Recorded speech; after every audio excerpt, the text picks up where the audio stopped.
حضرت عبداللہ ابن عباس رضی اللہ تعالی عنہما فرمائی چې یو کال قد سالی راغله د خوراک ذخیره ختم شوه نو خلق د حضرت ابو بکر صدیق رضی اللہ تعالی عنہ په خدمت کې حاضر شو.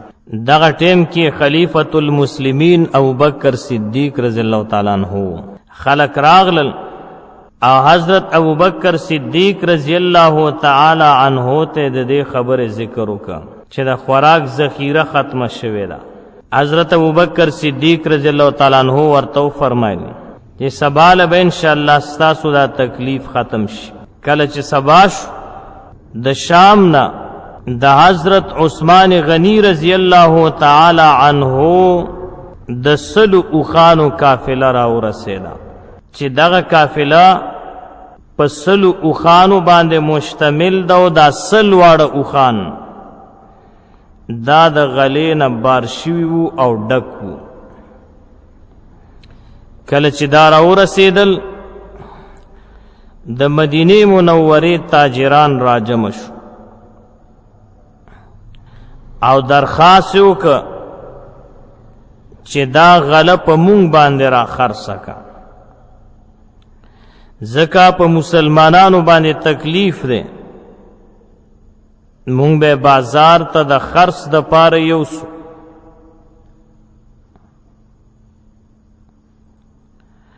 نو حضرت عثمان صاحب ورته فرمایل تاسو به ما ته د دې څومره ګټه راکئ.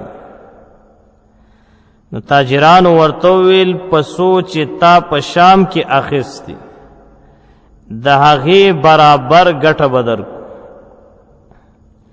نو عثمان غنی صاحب ورته فرمایل د دې غلې قیمت د دې نه زیات لګولی شوی دی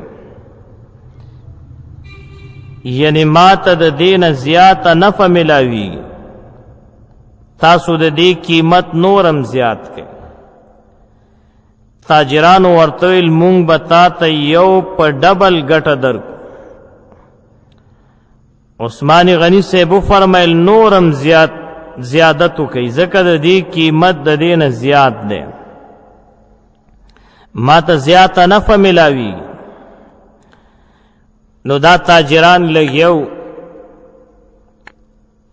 او همدغسې دا ګټې زیاتوله چې یو په ډبل باندې یو په ترپل باندې آخره کې دې ته ورسېده چې یو په څلور به ګټه درکړو. نو عثمان غنی رضی اللہ تعالی عنہ ورته فرمایل وای ما ته د دې نه زیاته نفع ملاویږي او ګټه ملاویږي کومه چې تاسو راکوئ تاسو یو په څلور راکوئ خو ما ته د دې نه زیاته ملاویږي. نو دې تاجرانو ورته وویل چې ای عثمان تا ته چا د دې نه زیات قیمت لګولی نه هغه تاجرانو ښایه حالانکه د مدینې منورې تاجران خو ټول دلته راغلي یو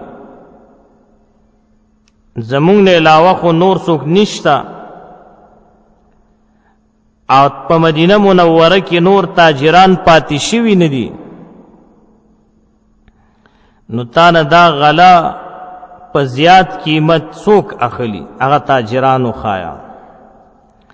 نو حضرت عثمان غنی رضی اللہ تعالی عنہ ورته فرمایل چې دا غله مانا الله پاک اخلي او الله تعالی یو په لس چند د دې اجر مقرر کړی دی ماته.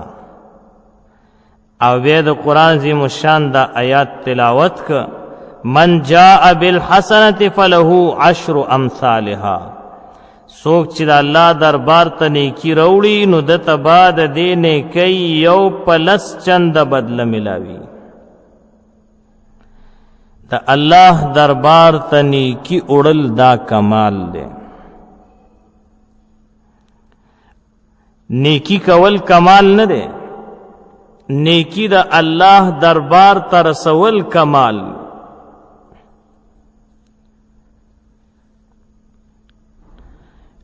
نیکی مونږ او تاسو کوو نیکی کول آسان دیو بدرگی پورا سل رکعت نفل بو کی 45 ځل به سورت یاسین وې 60 ځل به سورت رحمان وې زر کرته به درود وې اوږدې تسبیح به در سره 15 زره ځل به استغفار وې خو لیکن شاته به داسې یو کار وکړي چې دغه ټول استغفار اجر به درله ختم کړي یا به دروغ ووې یا به غیبت وکړي یا به دو مسلمانان په جګړه کې نو د هغې هر څه اجر به دې ختم شي نو نیکي کول آسان دي مثال داسې دی چې یو سړی زبردست ښایسته خوراک وکړي ښه تلیدلي کړي وخوړل خو لیکن ورپسې یو څاڅکی زهر م وخوړل نو د خوراک ټول اثر ختم شي دقه رنګې نیکیم ده د نیکۍ دپاره زهر چې کم دی نو هغه ګناه ده په ګناه سره د نیکۍ اجر او ثواب ختم شي د الله نه قربان شو الله فرمای من جاء بالحسنه د دې معنی دا د څوک چې د الله دربار ته یو نیکی وروړي داسې نه دی ویلي من فعل بالحسنه چې چا یو نیکی وکړله نیکی کول خو آسان دي خو د الله در ته رسول یې ګران دي د الله جناب ته او د الله حضور ته رسول بیا ګران دي هر سړی دا نشي رسولی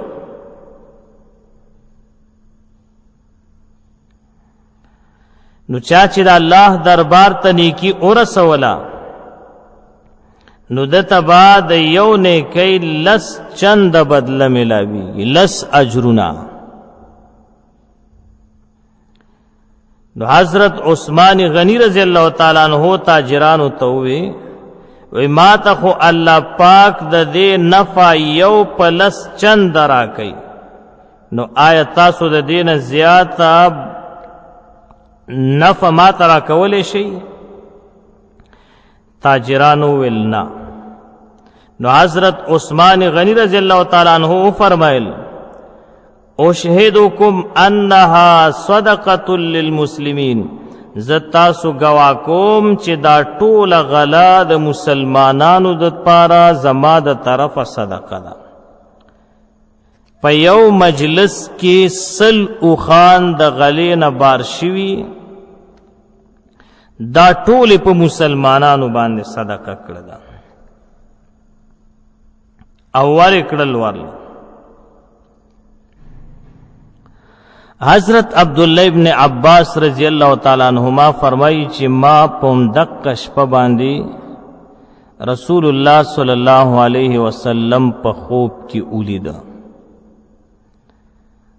دا چویل دا حضرت عبداللہ ابن عباس رضی اللہ تعالی عنہما فرمائی دا د نبی علیہ الصلوۃ والسلام د تر زوی دی رئیس المفسرین دی دا فرمائی چې په کوم ورځ عثمان غنی رضی الله تعالی عنہ دا 100 اوښان صدقه کړل نو شپې ما خوب وکړه او په خوب کې مې نبی کریم صلی الله علیه وسلم ولیده چې په ښایسته برګ اس باندې نبی علیہ الصلوۃ والسلام جلوه افروز دی برګ اس دا چې سپین او تورې پټې پکې وي دغسې کلر کې چې وي نو دې ته برګ ویلی کېږي لکه تاسو به کتلي جمعیت علما اسلام والا چې کومه جنډه ده برګه دقه مثال دی داسې رنګ کې اسو سپین اس تور پټي ور باندې وي یا تور اسو او سپین پټي وي په دا ډېر ښایسته ښکاري عبداللہ ابن عباس سے فرمائی چې نبی علیہ الصلوۃ والسلام د نور جامې اغوستلې وي د نور کپڑے اولی بنی وي امام الانبیاء دی سید المرسلین دے، فخر موجودات دے، باعث تخلیق کائنات دے، افضل الرسل دے، رحمت للعالمین دے او خاتم النبیین دے. نو د نور کپڑے یہ اغسطی دی او ډیر پتادی باندې روان دے. عبداللہ ابن عباس سے فرمائی چی جلتی وا نبی علیہ السلام. نو ما ورتو فرمائل چی دا اللہ محبوبا دا اللہ رسولا زستاسو دا ملاقات دیر شوکیم، ما تا لگ را متوجہ شئی چی تاو سرا پا ملاقات مشرف شما. نبی علیہ السلام فرمائل یا ابن عباس، اے ابن عباسا، ان عثمان تصدق بصدقت وان اللہ قبلها منہ. نبی علیہ السلام فرمائل چی بے شکا حضرت عثمان سل اخان دا غلی صدقہ کری دی او اللہ تعالی دا صدقہ قبول کری دا او دا دی پا عوض کی پا جنت کی دا وعدہ مقرر کری دی اللہ پاک. نوی ززک پتا دی باندیم چی مونگتا دا حق دا وعدہ دعوت راکڑی شوی دی و دا غا پا وعدہ کی شریکیو. دے کمال تو گورے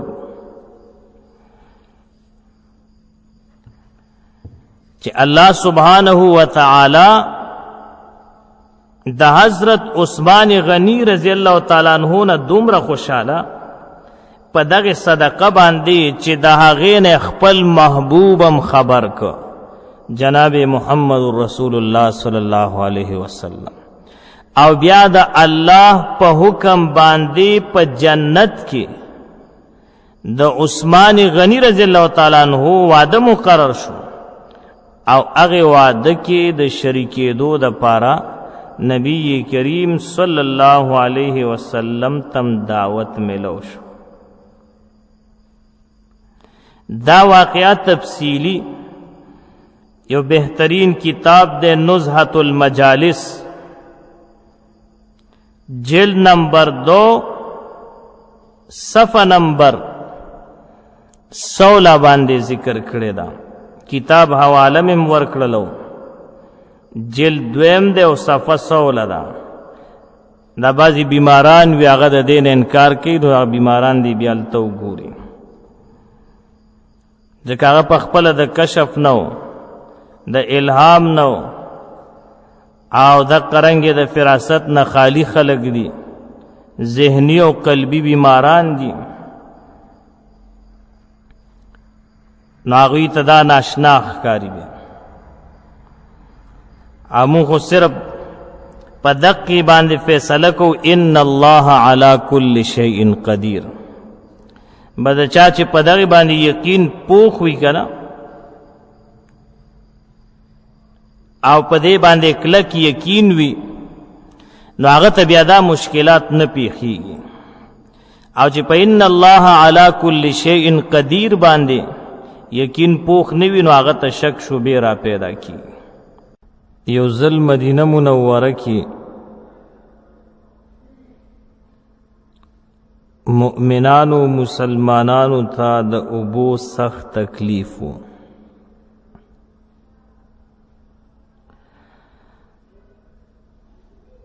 دالته کې یو کوهی و چې دغه کوهی د یو یهودی ملکیت و او د دغه کوهی اوبه ډېرې بهترینې اوبه وې. دغې ته به بیرې روما وې.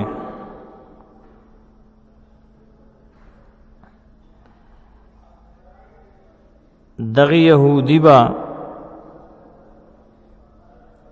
د دې کوهی اوبه به خرڅولې او خلکو ته به دا اوبه په بیه باندې ورکولې.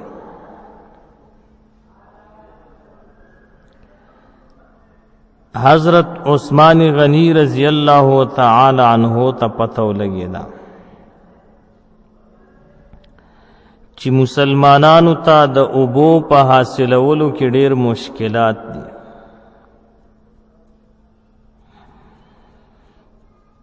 نو حضرت عثمان غنی رضی اللہ تعالی عنہ دے یہودی ته ورغله او ورته وویل چې دا کوهی دې په ما باندې را خرڅ کا. هغه یهودی جواب ورکا چې زه خو په دې باندې ډېرې پیسې او روپۍ ګټم، دا نه خرڅومه.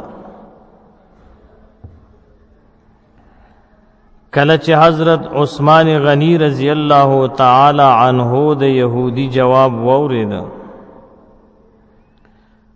نو ورته ویل ته نیم کوهی په ما باندې را خرڅ کا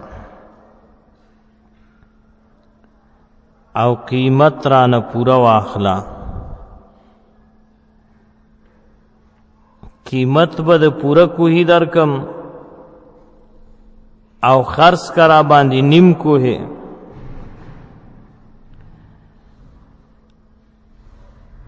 عثمان غنی رضی اللہ تعالی عنہ تا اللہ پاک فراست ورکړ او دغه فراست د اهل الله سره وی. دیو جن حضور علیہ الصلات والسلام فرمایلی دی چې تاسو د مؤمن د فراست نو یریږئ، ځکه دغه مؤمن د الله په نور باندې لیدل کیا. دا فراست دا یو جدا علم دی، دا د الله د طرف نه یو جدا انعام دی، یو جدا احسان دی، دیتا کشفم ویلې کیږي. نو اهل الله اغوی تا دغه فراست حاصل وی، د هر سړی سره نی، دا د الله پاک خاصو بندگانو سره. نو دغه فراست په بنیاد باندې عثمان غنی رضی اللہ تعالی عنہ ورتو فرمایل چې نیم کوهی را باندې خرڅ کا او قیمت بدل د پورا کوهی درکم.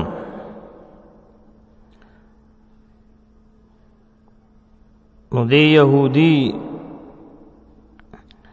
د حضرت عثمان غنی رضی اللہ تعالی عنہ خبر وورد نو ویل صحیح دا د کوهی نیم حق ستاشو خو قیمت پورا راکا. حضرت عثمان غنی رضی اللہ تعالی عنہ ورته پورا قیمت ورکا او نیم کوهی تنواخست. اوس دا کوهی نیمیږي نه چې یاره چاړه پې راکاږه او نیمې که یا رسۍ پې راکاږه نیمې که چې دا دې خوا طرف ستا شو دې خوا ستا شو. نه، مقصد دا و چې په دې کوهی باندې به یو ورځ ستا نمبر وي د اوبو راویستلو او بل ورځ به زما نمبر وي د اوبو راویستلو. دا مقصد و. نو فیصله هم دغه باندې وشوه چې یو ورځ به حضرت عثمان غنی رضی اللہ تعالی عنہ د دې کوهي نه اوبه راوباسي او بل ورځ به د یهودي نمبر وي، یهودي به ترې اوبه راوباسي.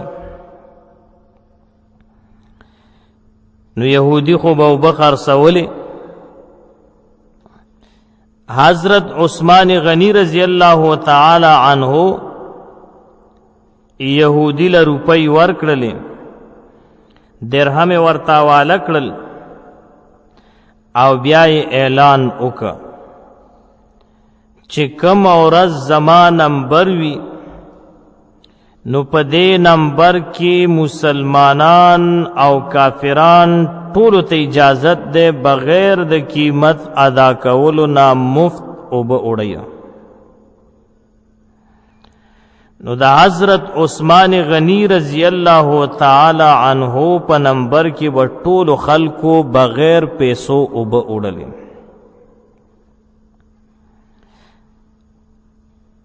مفت اوبه ملاوېدل شروع شو. چې کله دغه سلسله شروع شوه نو دویمه ورځ به بیا د یهودي نمبرو، نو داغه په نمبر کې د اوبو اخیستلو والا څوک نو بیا، نو هغه به ناستو او څوک به اوبو له راتلل نه، روزګار یې ودرېده. مونږ استاسو خلک یو مثال وایي چې د چا روزګار ولاړي نو هلکه پلان کې ناست دی او ځان نه مچان شړي. نو دې یهودي ځان نه مچان شړله. د ده په نمبر کې څوک اوبو له نه راتلل او د عثمان غني رضی الله تعالی عنہ نمبر چې و نو هغه مفت اوبه وي، نو هر یو کس به راتلو او عام اعلان یې کړو چې مسلمان ته م اجازت دی، کافر ته م اجازت دی او منافق ته م اجازت و.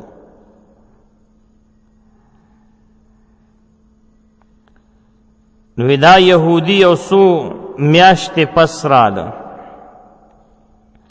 او حضرت عثمان رضی الله تعالی عنہ ته وویل تاسو زمانه دا باقی کویم واخلئ، ځکه زمانه خو څوک اوبه نه اخلي، اسې ناستې مو. نو حضرت عثمان غنی رضی الله تعالی عنہ دا باقی نیم کوی واخسته او ټول د الله سبحانه و تعالی د رضا د پاره وقف کا.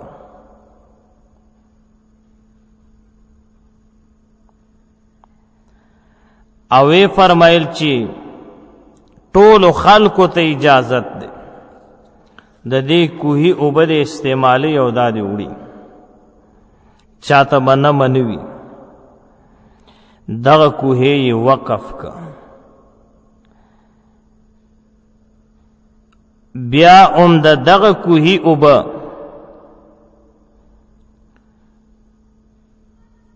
بعضې ظالمانو او باغیانو 40 ورځې په حضرت عثمان غنی رضی الله تعالی عنہ باندې بندي کړې وې. 40 ورځې عثمان غنی رضی الله تعالی عنہ لږ او تنده تیره کړې ده او بیا په شهادت باندې ورسېده.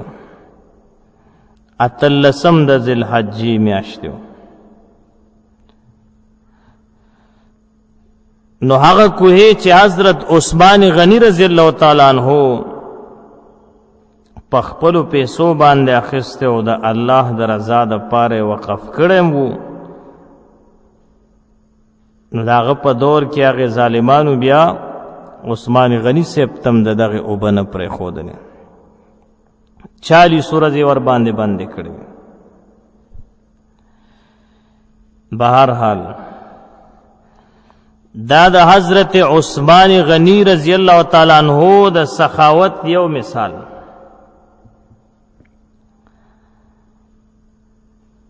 دویم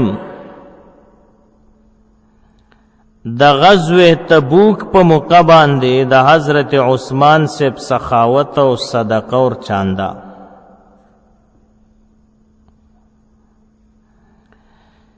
د غزوه تبوک په موقع چې کله اعلان وکړ آقای نامدار جناب محمد رسول الله صلی الله علیه وسلم چې د تبوک غزا او چاندا راوړی،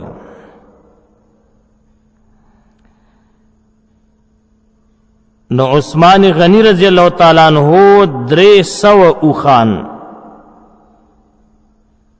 چې د ساز او سامان نه ډک وو، بار شوي اوښان دای صدقه کړل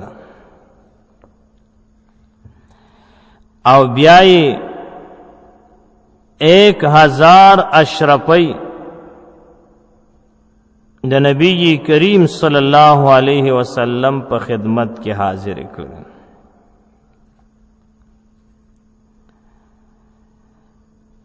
راوی فرمائی چې رسول الله صلی الله علیه وسلم د حضرت عثمان غنی رضی الله تعالی عنہ د دې سخاوت نه دومره خوشاله شو چې هغه اشرفی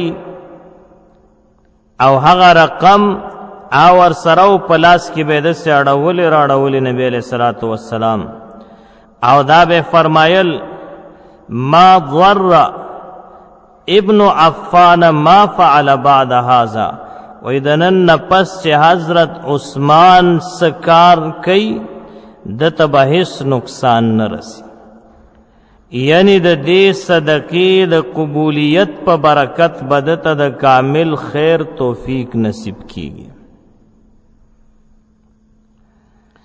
دا د حضرت عثمان غنی رضی الله تعالی عنہ د سخاوت او د صدقې او د چندې دویم مثال.